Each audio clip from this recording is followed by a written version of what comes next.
All right.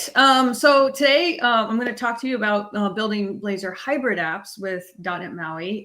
Actually, .NET MAUI supports a couple different options for building hybrid applications, but we'll focus on Blazor because it's the Blazor conference. My name is Beth Massi. I am a principal product manager on the .NET MAUI team at Microsoft, and you can get a hold of me at Beth Massi on all your favorite socials, including GitHub and Beth Massi at Microsoft.com. First, I just kind of wanted to give you a lay of the land of kind of what we're investing in client technologies across Microsoft and all up, right? We're actively investing in all of these areas, from Windows native, cross-platform with .NET MAUI, obviously, also React Native, hybrid and web client apps. This is like spanning across multiple teams at Microsoft that work on these technologies. So what kind of are the benefits of each type of these client applications? So if we zoom out a little bit, Windows native apps, they're really about providing the deepest native experiences on Windows, squeezing out the best performance, accessing the native APIs and controls specific to the Windows ecosystem. But cross-platform apps allow you to have these native experience where you write once and you can run on multiple devices. So they abstract the device specifics into a common API layer. So you only need one set of development skills. So you get quicker time to market and, a single code base, right? So you can reach multiple mobile and desktop platforms typically. Now with hybrid apps, you can provide these native experiences across device platforms, but you'll use web technologies for building the UI. Okay, so the UI is packaged with the app, and then you have full access to the native device capabilities. So this approach allows you to reuse web UI assets you might have already that you're using, on web browsers themselves. So you can target even more devices or reuse more code across native and web browsers. And then, of course, there's web apps. So that's providing maximum reach across any web browser and any device. Okay, so although they typically require access to the internet, web development skills are ubiquitous, right? And they're very easy to deploy and update, and the server, taking effect immediately. Okay, so these are the different types of benefits, and depending on what you're building, what kind of app you're building, you may pick, one or more of these approaches. All right. So in .NET, we have choices, okay, if you're just in the .NET ecosystem. So the route you take really just depends on whether you want the most reach or the deepest native experiences. So for the web, we have Blazor, and Dan just got finished talking to you all about the new features that we've got coming in .NET 10, which are really cool. So Blazor lets you build these amazing, fast, interactive websites with C#. Now on the other side, I don't know how much Maddie or anybody else talked about MAUI today, so I'm going to get a little bit more deeper into MAUI so you can kind of understand the lay of the land here. But then MAUI lets you build these cross-platform native desktop and mobile apps with a single code base, okay? So there's a sliding scale here though, all right? So depending on what your application needs, you can kind of choose the right mix for you, okay? Fully web if you want the most reach, fully native for the richest native experiences, or the best of both with hybrid. Okay, so today that's what I'm going to talk to you about, building hybrid apps that blend Blazor and MAUI in what I think is the best of both worlds. Okay, so at a high level, this is .NET Multi-Platform App UI. That's what MAUI stands for. Okay, it provides all the bindings and the core components you need to target Windows, iOS, Mac OS, and Android. Okay, so it also includes this device abstraction layer. So it provides you one set of controls, native controls, and APIs themselves. So you can access like device APIs like storage, networking, device specific, sensors and capabilities with the same code base. And if you need, you can drop down into the platform specific APIs as well. Now, because it's built on top of .NET, you also have the full access to the .NET base class libraries that you're used to, okay? The unified build system and productivity tools you all know and love, like VS and VS Code. So the MAUI controls, the API, and the core components are all open source on GitHub, okay? And so we have a healthy, ecosystem of third-party controls and components, just like you would expect from .NET. So that's MAUI. Now, Maui's investment areas across all up. I've highlighted and bolded a couple of my favorites, but these are sort of our investment areas going into .NET 10. So obviously still focusing very much on quality and crushing bugs. Performance improvements. So we've done a lot of work in like our iCore debug and even experimenting with Core CLR and native AOT on Android. And then, I personally love the fact that we're keeping Maui fresh with Aspire. Hopefully Maui showed you that with Aspire. Bringing Aspire to Maui app development. And then, of course, my favorite, we're going to, and I'll talk about this a little bit later, is we're kind of enabling like more flexibility with hybrid, the WebView components themselves. Okay, so there's a lot of stuff kind of going on with Maui, and this is kind of like our high level areas investment. All right, a lot of the help we get with this is from our strategic partner, Syncfusion. So last year, Syncfusion started helping us out with our repository, squashing bugs, making pull requests, but they also released a Syncfusion toolkit for Maui, which is free. And we've also put it into, when you check off, use sample code in our native project, just the Maui project, you get a full-blown application that shows off the best of this toolkit and our community toolkit and some of our more popular open source projects.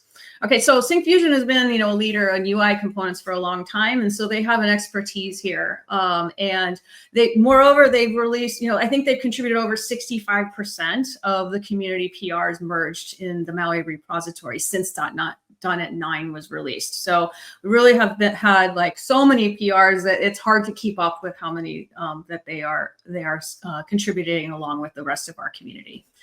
And sometimes, we get like, hey, is Maui dead? What's going on with Maui? So I just kind of want this slide is probably old already because we showed this at Build, but kind of like what is like sort of our growth trajectory. I mean, we were just looking at the last 4 months compared to the beginning of last year and the beginning of this year. You can see that we have, 17% more year-over-year users that use the Maui. We've had 1,500 issues resolved since .NET 9 GA, probably even more now. More PRs are being merged. We have less issues being created on the repository. So we just have like a ton of momentum across all of our open source components. So that's just been a really, really great thing to see. All right, so also, we take a look at what the Google Play Store has, and we've seen since March 2024 last year to March 2025. That's when we kind of snapshotted like all these apps that are using Maui. That's 3 times as much since last year. So we're starting to see that acceleration. Like at least this is what one store we can really have a good set of like eyes on, and that's really cool to see like more and more apps in the App Store, especially for me because I love Android and I'm an Android developer. All right, so let's talk a little bit about what are hybrid apps and why would we build them in the first place. Okay, so hybrid apps are a blend of both native and web tech. Okay, so as I mentioned before, the core of the UI is that application is written using web technologies like HTML, CSS, JavaScript. Okay, these apps are then like wrapped in a lightweight, a native app container that allows these apps to literally leverage certain native platform features and device hardware. Like the camera, calendar, push notifications, that sort of stuff. Sometimes this is really hard to do in a web application, or can't even do it easily at all. So this approach allows hybrid apps to run, for example, on both iOS and Android, or like or Windows itself, without the need for like a completely separate development. And they can be downloaded and installed through the app stores. The main advantage of hybrid apps, like I think, and that I've seen customers, is that they can really achieve greater productivity because you can reuse, your UI code across devices themselves and the web browsers. Okay, so a couple examples outside of the .NET ecosystem are Electron for desktop apps and like Ionic perhaps for mobile.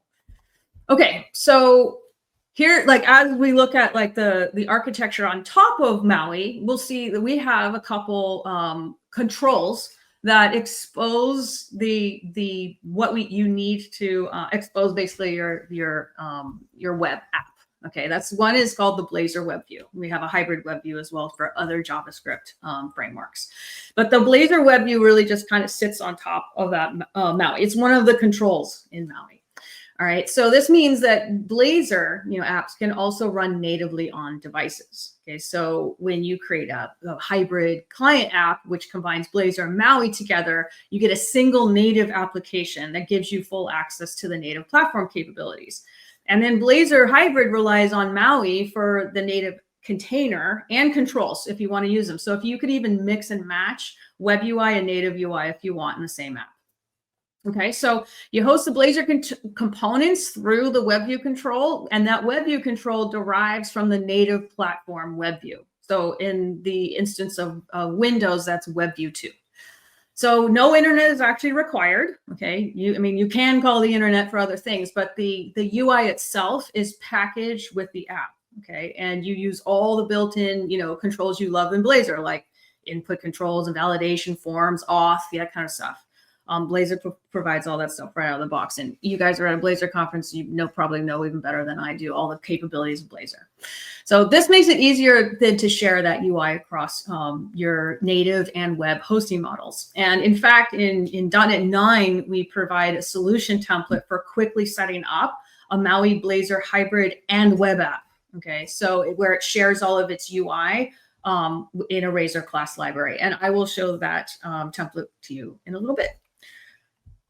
Okay, so and then there's the other hybrid web view on top. Okay, so that's just now if you want to support, besides Blazor, you can support other JavaScript frameworks as well. So this provides the interop between C# and JavaScript code, no matter what the front end framework it is, and you get all the benefits of hybrid apps that I just mentioned. Okay, so some people ask, like, why would I choose web UI over native UI or vice versa? And, a lot of it does come down to skill set, but the look and feel may be really important to you depending on, what type of application. So native UI can provide, device specific look and feel, and sometimes a more seamless user experience tailored to that device, depending on what you're trying to do. For like forms over data type apps, this typically isn't, a concern, but for other types of apps like games and things like that, it can be.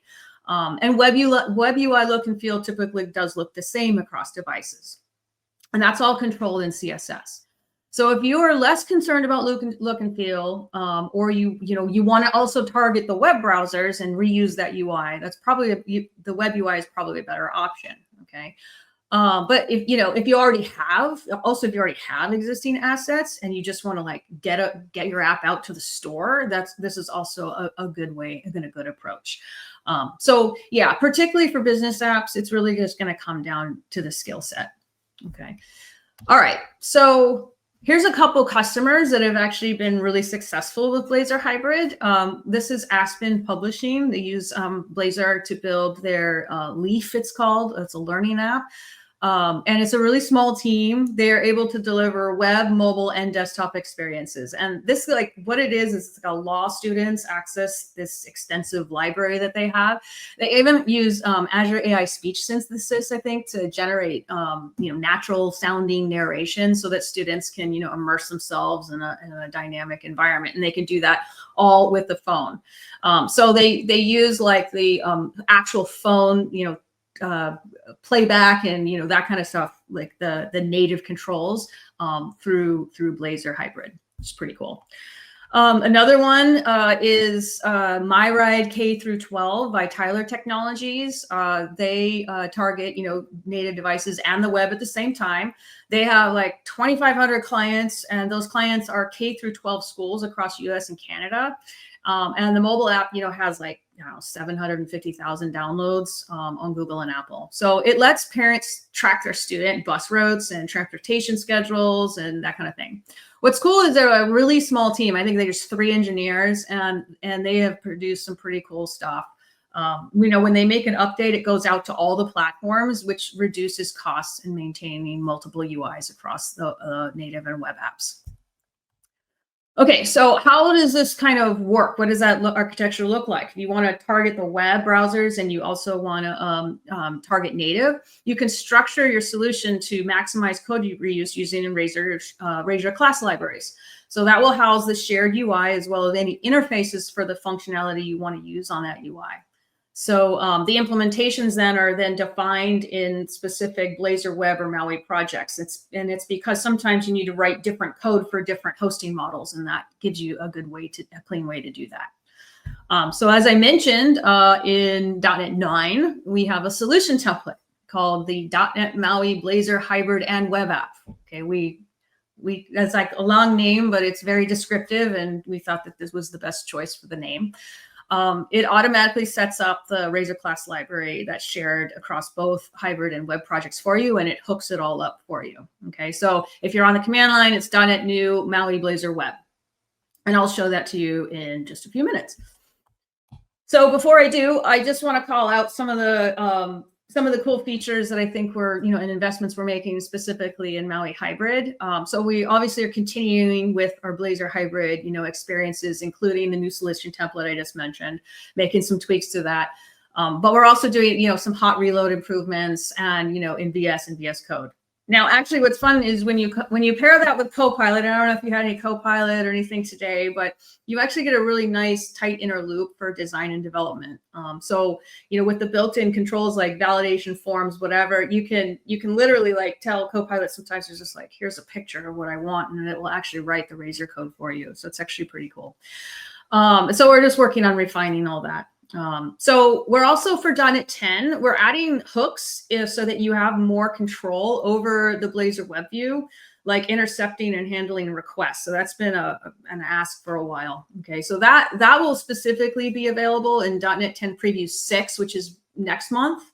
For .NET 10 Preview 5, which just released, we added the same finer grained controls to the hybrid web view. Okay, so the hybrid web view has like intercepting web requests. So if you're interested in playing with some of that, I really encourage you to give us feedback.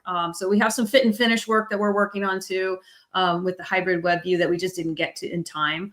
But yeah, so we're working on some cool stuff there. So if you are interested in trying those, this is an issue that kind of is an Uber issue that we're tracking a bunch of these feature customizations up to the web views. So it's enrolling here in the Maui repository. So I encourage you to play with .NET 10, these previews as they come out. There's also Maui nightly builds available. So just give us feedback. I mean, I just talked to the engineer, Matt, today, and he thinks that the nightly might have the BlazorWebView in it tonight. So I'm very excited about that. Okay, cool. All right, so let's go ahead and jump into demos. Okay, so let me flip over to a demo, not that demo yet. We'll get to that demo in a second. All right, so first I want to do, let's just show you like the templates we have. So you'll see that I've just selected Blazor Hybrid as our templates, and I'm in Visual Studio. So we have just a simple .NET MAUI Blazor Hybrid app, which is just a single app. We also have this .NET MAUI Blazor Hybrid and web app. First, let me just create the simpler one, and we'll walk through sort of the structure. So if you're not really familiar with Maui, so I don't care what the name is, and we'll create the sample pages so we can take a look at them. All right. So as I mentioned, Maui, has a single project and a single code base for targeting multiple devices. And here it is, it's just a simple application. Now, if you're Blazor developers, you'll recognize some of these things like the components, the layouts, the pages. This is all Razor pages. You dub root, okay? And you'll see that we also have some Maui-isms in here, I would say, okay? So we have platforms. Now, this is if you want to get at the devices themselves, you have specific code you need to write. These are the platform-specific folders. And then resources, these are the resources that go on those devices, like the app icons or fonts, images, splash screens, stuff like that, okay? So it's sort of the blend of Maui and Blazor, and that's what Blazor Hybrid is. You'll also see that we have Maui Program CS, which is a familiar, builder pattern we have in .NET. the things I want to call out here is like you need to add the Maui Blazor WebView. That's the WebView control itself. Okay. And then if we're in debug, we're going to add the WebView developer tools. So that allows us to, use the F12, web developer tools to inspect the rendered HTML like you would with a regular web app. All right. So let me, oh, and the other thing I want to show is, here we go.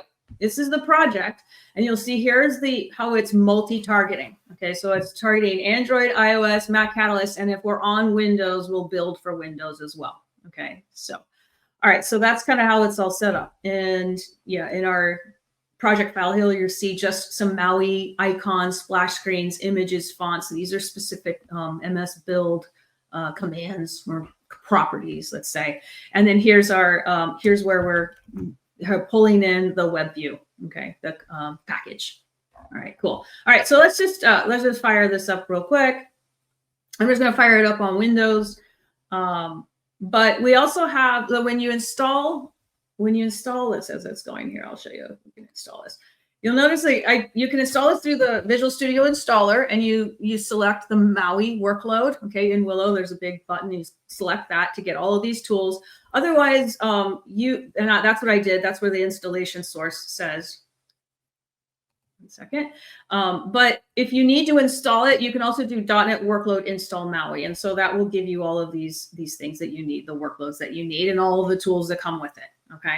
All right. So here's Windows. It's a Windows app. It should look exactly the same as the Blazor is the Blazor app. And there it is, but we're in Windows. If I hit F12, you'll see that it literally opens up the web tools, the web dev tools, and I can inspect any component. Just like this is a web component, really. It's just the container itself is native. All right, so this is how if you're familiar as a web developer, this should be familiar. Just remember to hit F12 if you need to get in. And then, you get your console and all the stuff you need to debug. All right, so that's just a simple single project. Okay. All right, now before I close this, I want to just mention, here are all the tools I was talking about. It gives you the Android emulators, the devices, that sort of stuff. So you can also pair to Mac, that sort of stuff. Here's our device manager is here. That allows you to set up devices, device images and emulators so that you can debug to them, so you don't actually need a device. So I've got a couple here. And then we can also pair to Mac. So if you have a Mac, right? You need a Mac to build for Mac. You need a Mac. And you also need to pair to it in order to run the simulators. Okay, but you can focus in Visual Studio, and you just have I have my Mac over here on the side. Okay. Obviously, we also have VS Code tools work on the Mac itself. So if you want to be on the Mac, my colleague David loves his Mac and prefers to work that way. I am more of a Windows Visual Studio person. Okay, so that's kind of just a quick tour. All right, next I'm gonna let's close this one and let's create a new project. This time we're gonna create the .NET MAUI Blazor Hybrid and Web app. Okay, so that's gonna give us multiple things. We're just gonna call it, that's fine, 11, my lucky number. All right, so you'll see now we have some different choices here. We configure HPS. That's asking us now about the web side, the web server side. And then the interactive render mode. This is for the Blazor app. What do we want? Do we want none? We want server? We want WebAssembly? If we choose WebAssembly or auto, we're going to get 4 projects, which is going to include the WebAssembly, the client project. Otherwise, it's just going to include 3 projects: the Blazor server, the shared class library, and the Maui app. So let's just do that one. It's a little easier to kind of walk through, and so it's like we're respecting the rendering modes for Blazor that you want. Now, Maui apps are always interactive. Okay, so they're native. You're always going to be working interactively, so that's not really a thing, but we do let you choose that for the Blazor app. Okay, so let's show. This is sort of the breakdown here. This is the Maui app we just looked at. Looks almost exactly the same. Okay, this is the shared Razor class library, which now has all of the pages. So now the pages, the layout, that sort of stuff is all contained in the shared Razor class library. So you can choose to share certain things or not, but in the sample, it shares everything. And then here's our web application. All right, so let's see. I want to make sure I don't miss anything I wanted to show you here. Let me just check my notes. Okay. Yep. Okay, so here we go. So let's first show off how the Blazor WebView is kind of loaded. It is one piece of XAML. You have one XAML file for MAUI to then there's the control. That's the whole control is going to render all of our UI. Now notice that it's coming from the shared assembly, right? So there it is, shared roots. So there's our roots down here. Okay, so now if you had multiple, you can have multiple web views in one app too. You can get crazy if you want, right? But for most apps that I have seen, all of the UI is in Blazor itself. But you're not forced into that, which is it's kind of interesting. You can have a blend of a lot of cool stuff. The other thing I wanted to show you in here, okay, yeah, let's run the app. Let's configure this because we're going to want to run multiple projects at the same time because I'm going to show you the web and let's just start the Windows, and this one we'll just start without debugging, and there we go. All right, so let's get this running. So there's a little additional thing in these sample pages that shows you how to have a shared interface and then have multiple implementations because of the different hosting models that you'll see that the UI needs. So when this comes up, the home page is going to look slightly different from the home page of the other guy I just showed you. So you'll notice that it says "Hello World" here. Oh, let me grab this guys over here on my other monitor. Okay, here's the web app. Okay, so you got the web app and you got, in this case, the Windows app. All right, let me just shrink this guy. Notice that it's saying something here on the screen. It's saying hello to my web app running on Microsoft Windows NT. And in this case, it's using desktop WinUI. It's the same exact UI, but it needs a different implementation depending on where we are here. All right, so how does this work? Okay, let's show this off. All right, so you'll notice there's this services folder in this sample, and it's just called iFormFactor, and it's being used here on the home page. Now we're injecting the interface, and we're just calling it here on the get the form factor. Okay, what does the implementation look like in, let's say, our web application? Here we go. It's just returning web. And it's returning the OS version to string. So if we're running on Linux or whatever, it would show that as Linux. I'm running on Windows. Okay, in the case of MAUI, the form factor is using the device info. Okay, device info is in the MAUI abstraction layer we were talking about. Okay, so it's the same code for those 4 different targets we have. So it's showing the idiom.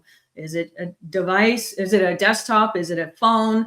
And what's the platform? Is it WinUI? Is it Android? Is it iOS? Okay, so that's handling the 4 different device targets, and then the other one is handling the web.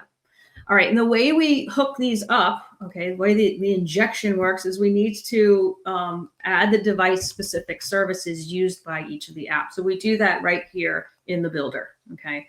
So in the same manner, right up here, we do that in the builder, okay? And so when that injects it all glues it all together.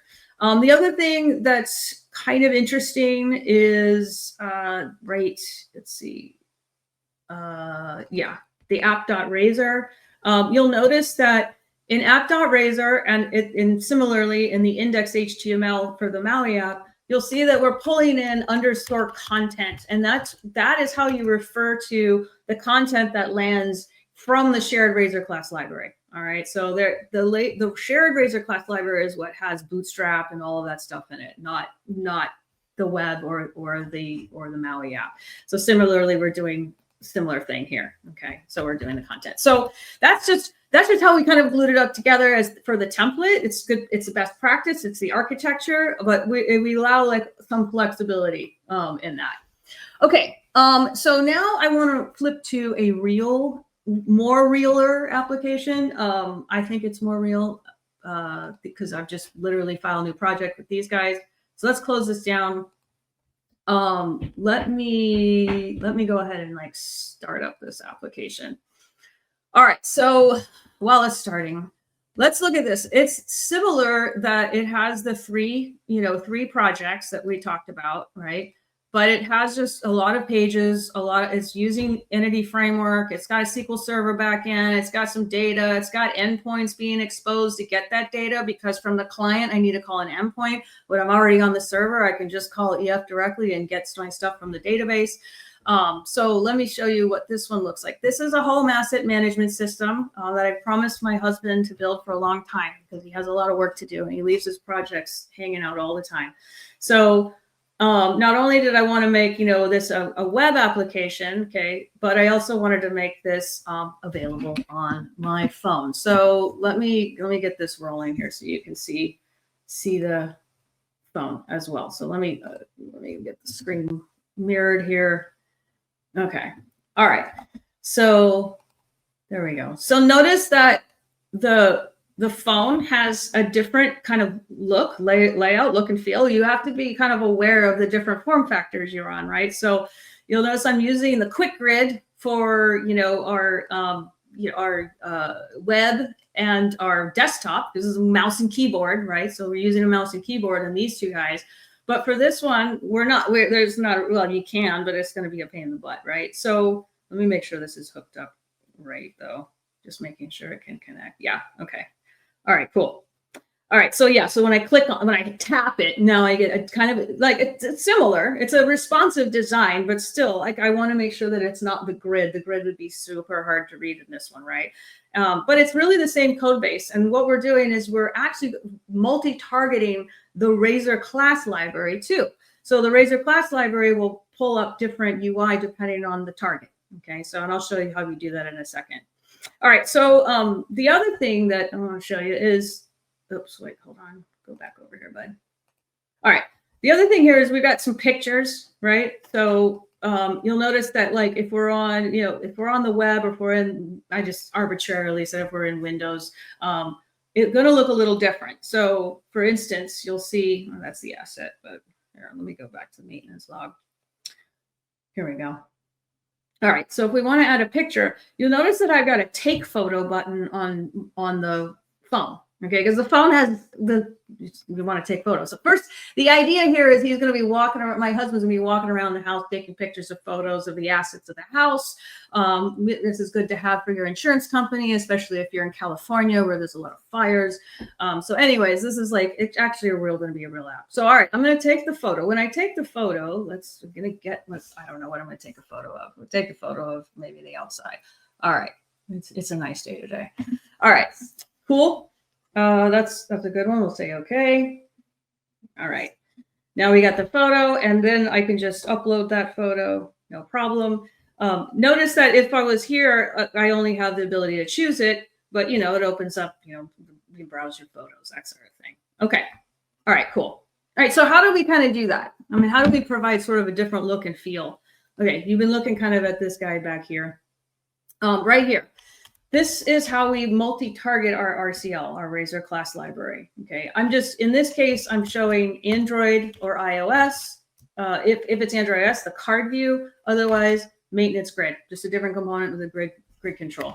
Also, notice I've got the injection happening this is the service on the phone, and on the clients, on the Maui clients, has to call HTTP request to go get the data, to the endpoints that I have defined on the server. And if it's the server, it can just make a service call right to the repository itself. Okay.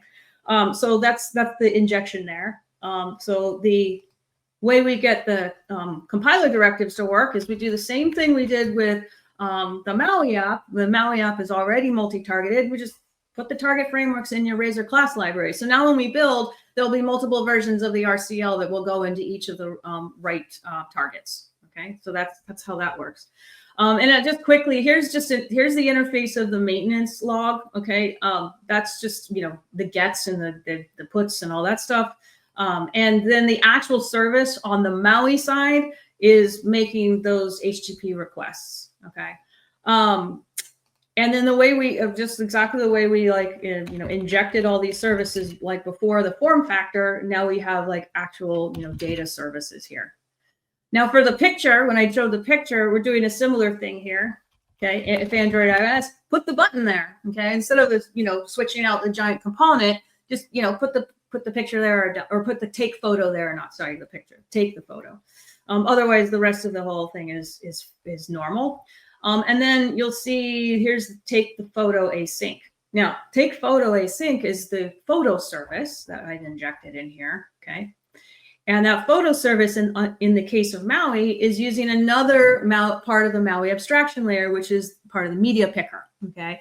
It's literally one line of code for any platform, okay? If the capture is supported, okay, because this is a permission that you have to just add and ask for.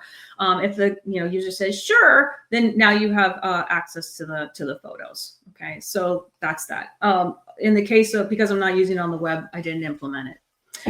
Okay, so I'm kind of like breezing through this quickly, but are there any questions at the moment? Because I'm not trying to go too fast, but I feel like I'm going fast. Okay. Sean, is there any questions I should answer before moving to a different topic, slightly different topic? We're good? Okay. If I don't hear anything, we're good. Okay, hope you guys would get that. All right, let's flip back to slides. All right, so that's like sort of a whirlwind tour of how to architect your app so that you're maximizing code reuse across your UI. All right, now I want to switch gears slightly, just slightly. Okay, the next thing I want to talk about is sort of the next generation of apps. Okay, what we like to say intelligent or agentic apps. Okay, the .NET team builds really the platform and integrates into the tools that you need to build intelligent apps intelligently. Whether that's providing, essential building blocks as part of the .NET platform, providing C# SDKs and extensions for AI experiences, or, just connecting, developers, the entire, ecosystem of LLMs and agentic apps with .NET. That's our priority right now. Okay, so .NET integrates also into agentic DevOps. Okay, so if you guys looked at any of the build content, this was really a big theme of build, the DevOps life cycle and agentic apps helping you with that. Okay, this is the AI-powered agents to help you write, test, modernize, upgrade, whatever you need, okay, as well as deploy and monitor. And then there's Aspire, which Maddie is super excited about, and I'm super excited it's coming to .NET MAUI too. But this kind of streamlines that development, testing, and deployment of these complex systems, okay? So we've always had, the cloud, web, desktop, mobile, games, IoT, .NET has always been about building any type of app, but now we're trying to help you build intelligent apps as well, okay? So what does that mean for us right now? This literally is this morning, okay? Well, we took a look this morning. Dave, my colleague, says, look at what our own engineers are doing on the .NET MAUI repository. This is literally a snapshot from this morning. Do you notice who has the most commits right now? It's our SWE agent, okay? This is like an agent that has the most commits right now, okay? So we'll give a little shout out to Copilot for this, right? I mean, in all seriousness, our engineers have really embraced agentic DevOps and have accelerated what they can do. They're focusing on the less mundane and more interesting and creative things. I mean, just this morning we had a sprint celebration, and it was amazing to just hear, the learnings and the accomplishments they all made across the repositories. And this wouldn't be possible without AI. All right. So how do we actually infuse AI into our .NET apps? And if you haven't heard, I think this was released last year, and it just keeps getting better and better. The Microsoft.Extensions.AI helps you build intelligent apps, even for mobile and desktop devices. Yes, that's what I'm going to show you in a minute. So, talking to models, creating vector databases, evaluating, creating these agents. This is like the set of libraries that is really going to help you integrate and leverage that entire ecosystem. So your apps, work with this set of APIs, and this offers a consistent programming model for all of it. And I'm a complete pleb. I I think I stole that term from Maddie, which means like I don't understand the entire ecosystem right now of like, because it's constantly changing. So having just a library that, you know, the .NET team maintains to be able to use that and leverage that is just so much easier for me to get my head around. Okay. And I'll tell you that, you know, what I'm going to show you in a couple minutes here really is not that hard. Okay. And if I can do it, you can do it. I mean it. So, you know, when we infuse AI into our client apps, we need to think about the user experience, right? You know, I've been showing you this, you know, traditional data entry app. But how can we move beyond data entry to where we can really embrace multimodal experiences, right? How do we interact with systems in completely new ways? You know, our phones is just the picture, you know, there's just one example, right, of sort of a different way of interacting. Like, you know, phones have been around for a pretty long time, but, you know, these devices have been around for a pretty long time, but the experiences of bringing agentic and intelligent apps is really going to change the way we think about user interfaces in general. Okay. All right. So let's see what our hybrid app looks like with intelligence. Well, hopefully it's just going to get an idea. I'm not going to like try to, you know, build it up too much, but let's go back to, let me see if this is going to work, bud. All right. Let's go back to this phone. It's still connected. Wait, I might have to, hold on. Let me start the back end. We're still running this all locally. One second. Let me start the back end here. This debug. Let's start without debugging. All right. Okay, let me get the asset list up once it comes up. Is our back end up? We're working. Yeah, okay. All right, assets. There we go. Okay. Okay, cool. All right, so here we go. I'm going to go into the pressure regulator. Sure. Now you'll notice I have this little chat with Assistant. Okay. So there's maintenance logs, right? Going along here. I've entered these maintenance logs. I think that this is like future maintenance. This is just based on, you know, what I know. What do I know about pressure regulators? And absolutely nothing. So let's go into this guy. All right. What if I wanted to chat about this asset? Okay, let's go ahead and do that. What's a good maintenance plan? All right. Whoop. Okay, here you go. All right, so I'm here to help you with your pressure regulator. Here's 3 maintenance plans, right? Inspect the regulator for leaks and test the functionality, right, to ensure it's maintaining correct pressure, and the date to be completed by, you know, July 1st and recommended every 6 months.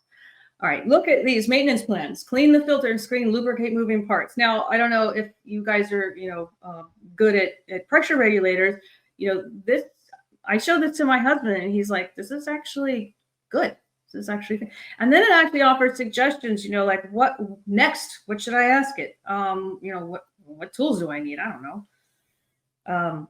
A hammer? Like, I don't really, no, not a wrench, of course, a wrench, screwdrivers, pipe wrench, Teflon tape. Oh, sure. Okay, cool. All right. So now I can have this like conversation about my data, right? This is a totally new kind of interface, right? To think about.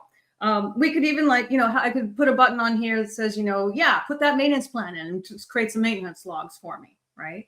Okay. So how did I do this, right? All right. I mean, honestly, I feel like the entity framework was harder than this. Okay, it wasn't that hard. All right, let's go over here. And we're going to open up the chat page that I was just talking with. Okay. Now, what I did was I'm getting this system prompt, right? And I'm basically, you know, providing it a very detailed prompt to get it going. Okay. Now I'm pulling in my data, the make, the model, serial number, any data that, you know, would be injected into this text prompt, right? And I'm just feeding that information as seeding it, right?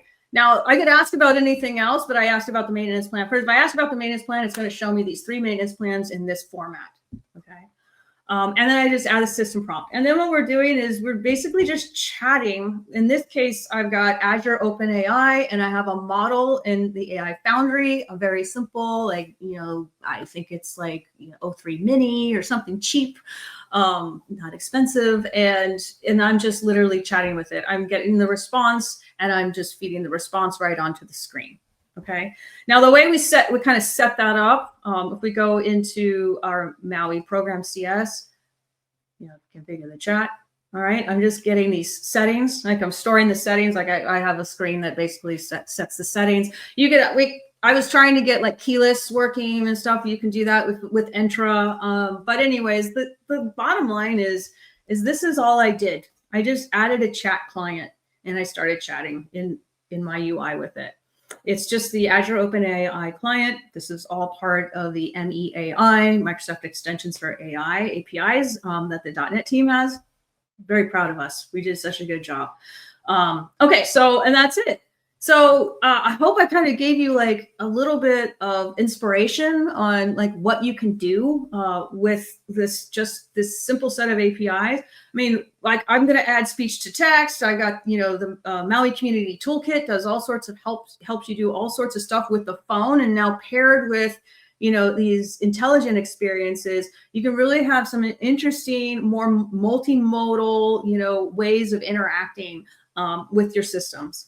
Your users can. Now that feels maybe more natural than, sitting and typing all day.